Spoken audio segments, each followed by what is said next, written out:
அஸ்ஸலாமு அலைக்கும். Hi friends, welcome back to Nimmi Ibras world. இன்னைக்கு நம்ம இஞ்சி டீ சேர்ப்போம். வாங்க அந்த இஞ்சி டீ எப்படி செய்யலாங்கிறத நம்ம பார்க்கலாம். அகலமான பாத்திரத்தில் 2 லிட்டர் கெட்டியான பசும்பால் எடுத்திருக்கேன். இந்த பசும்பாலில் தண்ணி சேர்க்காத பசும்பால் தான். ஃபஸ்ட்டு 2 லிட்டர் எடுத்திருக்கேன். இந்த பசும்பாலானது நம்மளுக்கு சூடேறி வரட்டும். இந்த பசும்பால் சூடேறி வரும்போதே பக்கத்தில் ஒரு அடுப்பில் 3/4 லிட்டர் அளவு நார்மல் தண்ணி சேர்த்துருக்கேன். இந்த தண்ணியானது நம்மளுக்கு லைட்டாக சூடேறி வரட்டும். தண்ணி நம்மளுக்கு பார்த்தீங்கன்னா இப்போ லைட்டாக சூடேறி வருது. இந்த சமயத்தில் 80 கிராம் அளவு டீ தூள் இருக்குல்ல, நார்மல் டீ தூள் தான் சேர்க்குறேன். நான் சேர்க்குற பிராண்டு பார்த்தீங்கன்னா தாஜ்மஹால் பிராண்டு. நீங்கள் எந்த பிராண்டு வேணாலும் சேர்த்துக்கலாம். சேர்த்துட்டு கொஞ்சம் நேரம் இது கொதிக்க வரை, இது கொதிச்சு வரக்குள்ளேயுமே நம்ம இஞ்சி இருக்குது பார்த்தீங்களா, 30 கிராம் அளவு இஞ்சி ஃபஸ்ட் நான் இடித்து எடுத்துக்கிறேன். இஞ்சி எப்படி இடிக்கணும் அப்படின்னா, 1 பாதியமா தான் நம்ம இஞ்சி எடுத்துக்கணும். ரொம்ப பேஸ்ட்டு மாதிரி அரைச்சிடக்கூடாது. இந்த மாதிரி 1 பாதியமா 30 கிராம் அளவு இஞ்சியை இடித்து எடுத்திருக்கேன். டீத்தூள் எதுக்கு தண்ணியில் தனியாக சேர்த்து கொதிக்க வரும் அப்படின்னா, நல்லா கொதிச்சு வரும்போது அந்த டீத்தூளோட எல்லா ஃப்ளேவரும் சரி, கலரும் சரி இதில் நல்லா இறங்கி இருக்கணும். அதுக்காக தான் ஃபஸ்ட்டு இது நல்லா கொதிக்க விட்டுக்கிறேன்.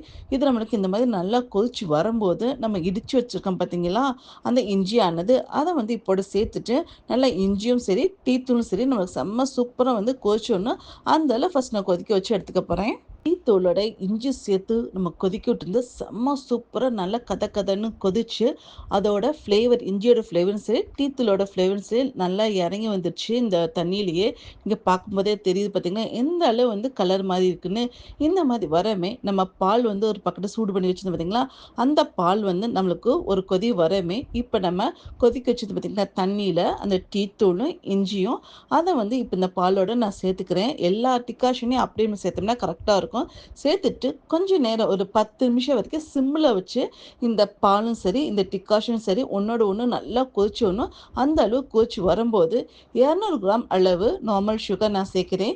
2 லிட்டர் பாலுக்கு 200 கிராம் சுகர் கரெக்டாக இருக்கும். நீங்கள் சுகர் கொஞ்சம் அதிகமாக சேர்த்துக்கிறாங்கன்னா உங்கள் தேவைக்கேற்ப நீங்கள் சேர்த்துக்கோங்க. சேர்த்துட்டு நல்லா கொஞ்சம் நேரம் கொதிக்க விட்றேன். கொதிச்சு வரமே நம்ம அப்படியே அடுப்பை ஆஃப் பண்ணிடுறோம். அடுப்பை ஆஃப் பண்ணிட்டு அப்படியே நமக்கு எந்த பவுலில் தேவையோ அதில் நம்ம வடிகட்டிக்க வேண்டியதுதான். நம்ம கொதிக்க வச்ச டீயை வடிகட்டிக்கிட்டு போதே உங்களுக்கு அந்த ஸ்மெல்லும் சரி, அந்த இஞ்சியோட ஃப்ளேவரோட ஸ்மெல்லும் சரி செம்ம சூப்பராக இருக்கும்.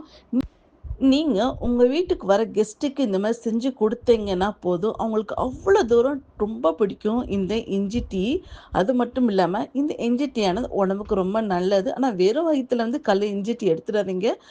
டைஜஸ்ட் ஆகணும் அப்படின்னு நினைக்கிறவங்க இந்த இஞ்சி டீயை ஆஃப்டர்நூன் மேலே நீங்கள் எப்போ செஞ்சு கொடுத்தாலும் செம்ம சூப்பராக உங்களுக்கு டைஜஸ்ட் ஆகும். அது மட்டும் இல்லாமல் இது டேஸ்ட்டும் உங்களுக்கு ரொம்ப பிடிச்சி போயிடும். ஒரு தடவை இந்த ஸ்டைலில் நீங்கள் இஞ்சி போட்டு டீ செஞ்சீங்கன்னா திரும்ப திரும்ப செஞ்சுக்கிட்டே இருப்பீங்க. அந்த அளவு செம்ம சூப்பராகவும் ஃப்ளேவர்ஃபுல்லாகவும் டேஸ்டியாகவும் இருக்கும். நீங்களும் இந்த இஞ்சி டீ ரெசிபி உங்களை ட்ரை பண்ணுங்கள். ட்ரை பண்ணிட்டு எப்படி இருக்குங்கிறத சொல்லுங்கள். தேங்க்யூ.